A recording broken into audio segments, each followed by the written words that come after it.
Hello guys, welcome to Solving Solutions, your number one channel where I get solutions to all your solving problems. It's nice having you in class again today. How have you been? On today's video, we are going to show you a simple process of map making using QGIS.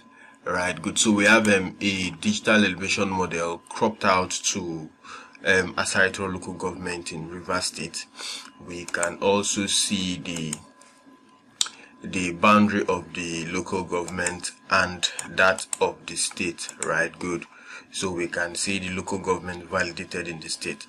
So what we are going to do first off is that we want to have this digital elevation model map, or yes, we want to make what a simple map with this data. So the first thing is let's try to change the symbology. So under symbology, we come down to single band pseudo color. Then we look out for a preferred color ramp. Let's say there are different color ramps here. You can select them from any one of them here. However, you can also see something from what the catalog, right? So you click on OK. So you still have what quite a good number of color ramps that you can actually select from using these different categories, right? Good. So for today's tutorial, let's look at one simple. Okay, let's look at this turbo. Then you look at the mode. Let's say we are using quantile. You can also use equal interval or continuous, but I prefer using either quantile or equal interval. So we are going to use quantile. Then let's say the classes are about 10, and then let's actually, it has been classified. You can see the classes here, right? Good. So let's apply that and see. So we can see the application of that particular color ramp alongside the classification, let's say the classes, and then the mode, right? Good, on our digital elevation model. So we are not trying to do quite some modifications on it. We are only trying to show you how you can move it from the black and white to something more presentable. So the next thing is for us to go towards the print layout. Now in the print layout, that's where we can now make the map embellishment. So we go to project, then we come down to new print layout, right? Good. You can use the shortcut Ctrl P. So let's just call this them, and then we click on OK. So we are on the print layout now. There are quite some interesting features here that you can use. The first thing is that you need to set your paper size. Now the page, or let's say the paper size or the page size, you can either right click to see the options, or you can see the item properties. Now most of the features here, I've actually merged them. Sometimes you can see them maybe horizontally, right? Good, one under the other, but I've actually joined them to one vertical column. They are all together vertically here, right? Good. So for the item properties, we are using you can use different paper size. You can also customize the paper size you need. If you know the width or the height of the paper size you want to use, you can actually customize it, right? Good. Or you can use some of the default preset paper sizes that are provided by QGIS. So you can toggle through the different paper sizes, and then let's say you also look at the different orientations, either portrait or maybe landscape or whatever the case is, right? Good. So on today's video, we are going to look at portrait. Now upon zooming it to the full screen, we are now going to see how to bring in the map we have here, right? Good. So that's the first thing we are going to do. However, before doing that, I prefer we have a boundary. So for us to have a boundary, a border line rather. For us to have that, let's go to add shape, add a rectangle, and then I'm going to use the rectangle to define the border line. So something like this. However, this rectangle is filled, so we can just click on it. You can see these item properties. Yours might just be under the group or maybe under the layout, but as I've told you, mine is just joined together vertically. So under the properties of the rectangle you've added, you can just double click on the style. Now when you double click on the style, you come down to what simple fill. Then under simple fill, you go to what the symbol layer type, and then you click on that simple fill to the drop down to see other options. What we need is what a simple line for the outline. We don't want it to be filled with that white background. We just want a simple line, which will now serve as what our border line. We can decide to increase the thickness to, let's say, 0.5, right? Good. So when we've done that, let's use the default black, and then we have our border line created. So whatever we want to add will be added inside of this our border line, right? Good. So for us to add the map, we come to add item, and then we select what add map, right? Good. So now inside the border line we've created, we can decide to just drag and drop depending on the extent we want to cover. Let's say let's keep it like this. We are going to use that bottom part for some other elements of the map. So if we have something like this, it's still fair enough. You can, use your mouse to just adjust all of these things to fit into where you want them to be. Now you can see under the item properties, you can see the properties of this map that you've added, right? Good. You can see the scale, the orientation, the CRS, and some other stuff about it. Now before we do something else, we want to zoom this thing to feel a very good extent of the area we want. So we can do that by playing with the scale. If we want to have a higher scale, we need to reduce this value, and if we want to have a smaller scale, we need to increase this value, right? Good. So since we want this our dem data to be zoomed in, we are going to reduce this value. So we're having about 188,000. So let's make it about 170, or let's try 150 and see. So if we try 150, we are going to see that it has been zoomed in, right? Good. So now let's make it 100. I think 100 would be better. So that's one way you can use the good. So it has been zoomed in to fit into the area we want, right? Good. So with this, we can also decide to, okay, let's remove the background. I don't usually like using the background, but we can decide to add a frame. Now on this frame, we are going to put maybe our grid elements very soon. So let me just use the down navigation button to bring it down a bit, and then maybe when it's time for us to add our grids, we are going to still adjust the frames in. So now this is the first thing we have done. Another thing we can do is that we have quite some other map elements that we can add to our map. This is just the beginning, and the first thing I want us to add is the north arrow. So we go to add item, and then we go to add a north arrow. So I'll prefer we put it somewhere around there. So we have the north arrow there, right? Good. Now this north arrow you've seen here, this is not the only north arrow you can add on QGIS, right? Good. So there are different north arrows. Now we are using an SVG image, so we can use the SVG browser. Now under the SVG browser, let's now slide down. We can see some categories here. So if we look at arrows, we can see different categories of arrows. So let's say we want to use, you can make your choice. Let's say we want to use this one. So we now see that that particular arrow has been added. We can still edit the fill and the stroke color. Let's say I want to make it completely black. So I can just change that to black, and then you can see how it has been presented there. You can decide to increase it, and then you can also decide to move it to different positions. I think it's more legible like this, right? Good. So shown you that it's not just the default arrow that is presented to you by QGIS that you can use. You can actually get some other arrows, right? Good. So this is the first thing we've added. The next thing I would want us to look at is the scale bar. Now for the scale bar, we still come back to add item. Let's say we look at add scale bar. Let's say we want to put it somewhere around here, right? Good. Now our scale bar has been added.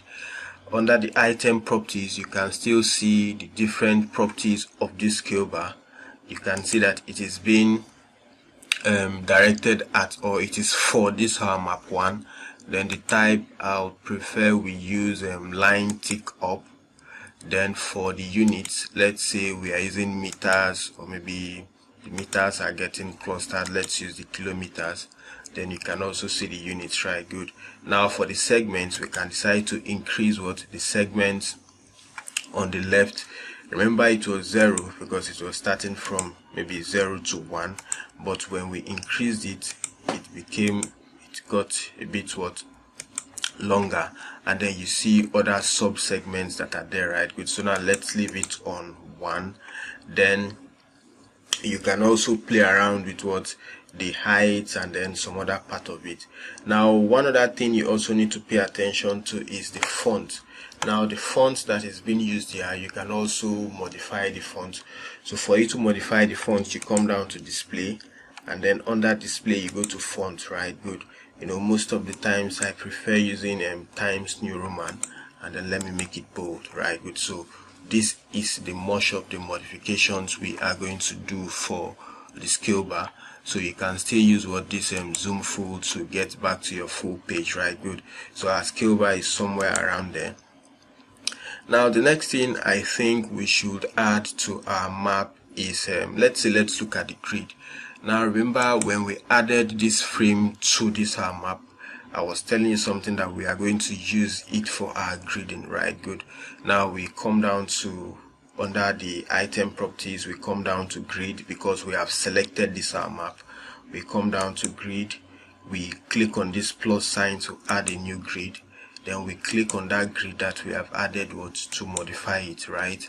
Good. Now under the appearance tab, the frame tab, there are different tabs under the draw coordinates. There are different tabs under the map grid properties. Now the first thing is that let's look at the grid type. When they say solid, it means it's going to come out with straight lines. When they say cross, you are going to say cross. When they say markers, you are going to say markers, right? Good. So that's the first thing. We are going to use solid. And then the coordinate reference system for the grids will be the CRS of the map. And then the map is actually in a geographic coordinate reference system. And then the interval would also be defined by the coordinate reference system, right? Good. That's the map unit. Now, since our CRS is geographic, which means our intervals would also be a bit smaller, right? Good. So now let's use something like, let's say 0.02. Let's see how that appears on the x-axis. You can see how much populated it is. And then let's also use 0.01 on the y-axis. Let's see how populated it is, right? Good. So now you can see how populated it is. So we can reduce this to, let's say, 0.05 by increasing the value. And then we can also reduce this to 0.04 by increasing the value, right? Good. So we have something like this. Remember, we told you the solid means lines. You can use cross. You can also use markers and different other representations for the grid types, but I'll prefer we use cross. Then you don't want it to be too loud on your maps, so you need to make it appear faintly, right? Good. So you click on this line type, there is a drop down here, you select the drop down, then you try to use this slider to get a fainter color. As you move towards the right on the slider, the colors are getting brighter. When you come down the left, you see that the colors are getting fainter, right? Good. So I'll prefer we use blue, and then even as using blue, I would like it to be fainter, right? Good. So that's about the grid type, and then the interval. Now we need frame. Frame has been added anyway, but we need to look at the different the other types that we have under the drop down. We need exterior ticks. Those ticks will help us. Good. These are the ticks we are referring to. These ticks will help us to write our coordinates, the coordinates of the grids that we have just added. So we are using exterior ticks. Let's now scroll down to draw coordinates. So we now see the coordinates have been drawn, right? However, their format is in decimal. We don't need them in decimal. We prefer them to be in degrees, minutes, and seconds with a suffix to show either northings or eastings, just like we have we have it here, right? Good. And now you can see that on the coordinates we can see decimal numbers, which we don't need, so we need to reduce, or we need to take up the decimal. So for you to take up the decimal, you come down to the coordinate precision. You can see the coordinate precision is 3. You just take it down to 0, and then you see those decimal numbers are off, right? Good. So before we look at the placement of our coordinates, let me work on the font. So you just click on font, and remember I told you I have so much preference for Times New Roman, and then let's also make this bold, right? Good. So I haven't done that. Let's now look at the placement of what those are coordinates. So we still come down to grids, and then we modify that. Now let's come down to draw coordinates. For the left hand side, you can see that it's showing all, and then it's outside the frame. However, the placement is horizontal. I would prefer it to be vertically ascending. You see now it has been rotated to about 90 degrees or so. Same thing for the right hand side. I'll prefer it to be vertically ascending.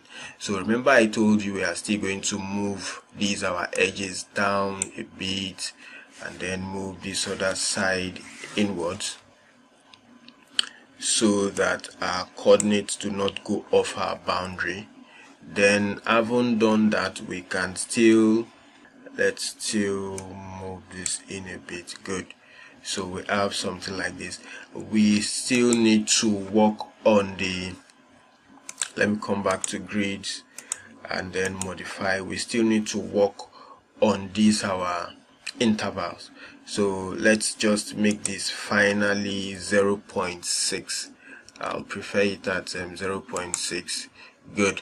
Then I'll also prefer this to be around 0.6. Let's just leave them at 0.6. I don't want them to be so clustered with what those values. Now we have the grids, we have our north arrow, we have our scale bar.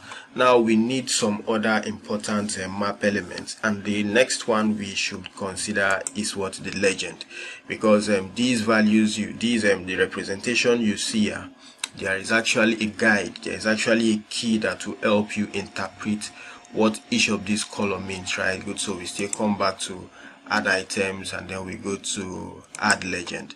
Now in order to maximize the space we have, we are going to put our legend somewhere around here, right? Good. So if the legend is there, we can still make a few edits. However, there's something I just noticed. You can see that the legend is actually going outside what our page, and then it has a background. The first thing I need to do is to put up the background, because I don't like seeing the background. And then another thing is that we just have two values that represent what the elevation we have on our digital elevation model, which is something we need to work on. So now let's come back to what our main map canvas, and then let's still go back to the symbology. Now under the symbology, instead of the interpolation, instead of using linear, let's use exact. And then upon using exact, let's still apply that to C. So we now see we are going to find some exact values that represent each of those each of these colors, right? Good. So we can just click on OK, and then when we come down to this drop down, we can now see that we have quite a good number of values that will help in our legend, right? Good. So now let's come back to what our print layout, and then under the print layout you can see it has been rightly updated. Now one thing you need to know is that we actually kept this space for our legend. However, this space has been overcrowded. Now what do? We need to split it into maybe 2 or 3, right? Good. So for us to be able to do that, remember the legend is still selected, so we have to use we have to uncheck the auto update so that we can have control over what we want to do. Then we come down to columns, and then instead of having 1, we can say we need about 2. Columns, we need about 2, right? Good. However, the 2 we have does not still satisfy what we need. So let's say we need split layers, right? Good. Now when we split the layers, we can see that what the legend has been split into 2 layers, and then we can see all the legend are now contained within our map canvas, right? Good. Or let's say our print layout. So we can now position it the way we want. It's actually a beautiful thing, making map. Now we actually don't need this to be named Asalga them. We can just say elevation. Let's call it elevations. Then we can still come back to this other band, then we can just put it out, then maybe leave it this way. Then we can have a title, call it key or so. Now we can see that our legend is still going out. We can rightly drag it up, right? Good. So we can see the different colors for the different elevation values for the different colors, right? Good. Now that's not the end. We can still do some other stuff regarding the spacing, right? Good. Now these are the symbols, and then these are their description. So now under this symbol label space, we can increase this so that the symbols can have space from the label, right? Good. Then we can also work on the font. The title font is the key, so just click on title font. Let's say we are using Times New Roman. You guessed right. So let's say we are using Times New Roman. Then I'll prefer it bold. And then let's say, okay, 16 is still okay. So we have our key there. Then for the items, we are still using Times New Roman and 12. I'll still prefer it bold, and then we have something like that, right? Good. So we can still move it up a bit and then leave it somewhere around there, right? Good. So we have something like this as the key. We can still zoom down to this point. Then we need to remove some of these things that we have here because they are not shown. So we can just click on this and then click on remove selected item. We can also click on this and then remove the selected items because we don't actually need them. You can either increase the space or thereabout. Another thing you can do is that you can have a frame for this your legend. So you just scroll down, then you add a frame to it, so it is now framed. You can still decide to bring this down a bit somewhere around there, right? Good. So now one thing you need to pay attention to is that whenever you're working on the print layout, whatever update you make on your map canvas will be affected here if you don't lock it. So if you know that you don't want to maybe alter what you have here on your map layout, you ensure that you lock the layer and you also lock the styles for the layers. So whatever you do, let's say we come back here and then we put this off and then we bring in a saga, which is actually covering the same extent anyway, and then we still come back to our print layer and then we refresh. Nothing will happen to it, but immediately we unlock it, we are going to see that it has been changed, right? Good. So to save you the stress of maybe losing whatever edits you've made, ensure that if you are done with quite some edits, you lock the layers so that when you come back, let's refresh this now and then let's lock it up, right? Good. So it has been locked. Now these are some other tools that you can use, right? Good. Now move content item.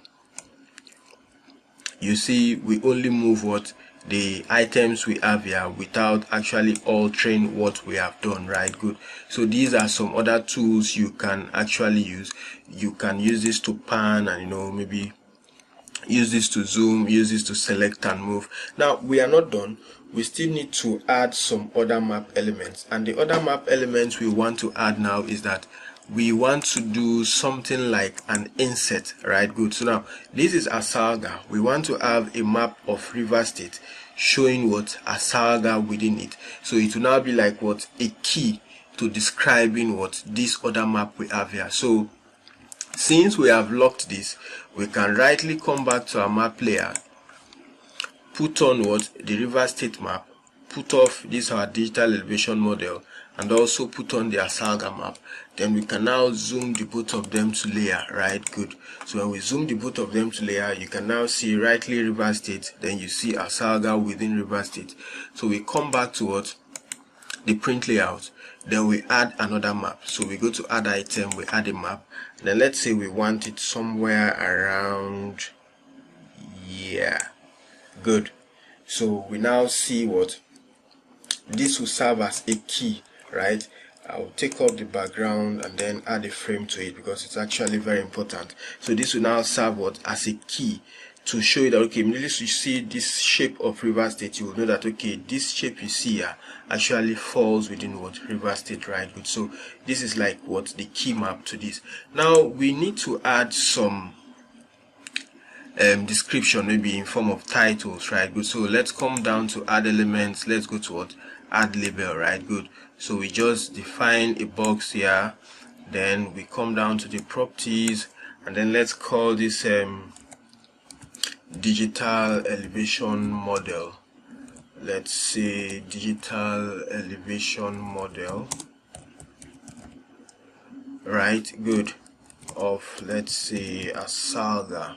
That's something like this, right? Then we can change the font to, let's make that bold, and let's increase this to about 20. Good. Then remember, you can also work on stretching this. If you don't want it to be on both lines, you can just take this thing up a bit. Then you can also work on what the alignment. You can keep it at the center, bring it to the middle. Then if you want what a background for it, you can add a background, and then let's say you select the color for the background. Black is too bad. That's not a very good one. Let's look at this. That's too, it's not very good. Let's look at something like this. This should be fair a bit, but if you want to leave it plain, you can still leave it plain, right? Good. So that's for the title we want to use. So we have what digital elevation model of Asalga. Similarly, we can do the same thing for this. Let's just say, let's call this what a key plan or something, right? Good. So let's call this a key plan. Then the font, we still want to use Times New Roman. We want to make it bold, and then I think the font size of 10 is okay. Then we keep it at the middle, or let's say center and then middle, right? Good. So I think I just need to increase this to about 15 or thereabout. Good. So let me leave it at 15. So the key plan, you can use what the direction, or let's say the navigation button on your keyboard to take it to the top, left, right, you know, different direction you want to move it, right? Good. So now let's say that's a key plan that will help us what understand that this Asalga is actually within what, within river state. Now we can add what the, maybe the coordinate properties. So we still come back to add item. We still say what let's say add label. We can just create a box somewhere around there, and then let's say WGS 1984. Let's keep it somehow like this. Then let's say Times New Roman. Let's make it bold, and let's make this 15 as well. 15. Then we can decide to extend this a bit. So that it fits in to the center as we want it. I think I'll just want to keep it this way. Coordinate reference system WGS 1984. Now you can still, you know, modify, you know, add some other elements to your map, but basically we have what, the title, we have the north arrow, we have the grid, we have the key plan, we have the coordinate reference system, we have the legend. You know, there are still some other things you would want to add if you want to, you know, just to make your map look more beautiful and, you know, more presentable. Let's just adjust this in a bit. Good. So remember your key plan, you also need to lock it so that whenever you go off your print layout, you don't lose what you have inserted in your key plan. So we are going to pause at this point. We are going to stop at this point. We've shown you how to move around from your map canvas, changing the symbology, and then coming to your print layout, adding some map elements, playing around with the features, or let's see the different tools. Okay, let's see if we can maybe work on the background. Instead of using white, let's say we want to use something like this. Wow, that looks quite beautiful, although there are some colors within our digital elevation model that has this particular color, so it does not really go well. Same thing with this. So we are just showing you that you can actually work on the let's just leave it at this. You can actually work on the background to use different colors for your background. This actually makes, it gives a different feel to your map. It stands your map out instead of having the default white background which is used generally, right? Before we go, you can actually export this your map as either a PDF or an image. So you come down to layout, then you go to export as image or maybe export as PDF, depending on how you want to export, right? Good. So if you export as image, good. So we are working on a folder called map making in QGIS, right? Good. So we have them. You can use any other image file format, but we prefer using PNG. We can just save it there. You can work on the DPI if you would want to, but let's just leave it at the default. Good, it has been exported, right? Good. Similarly, we can also save it as a PDF.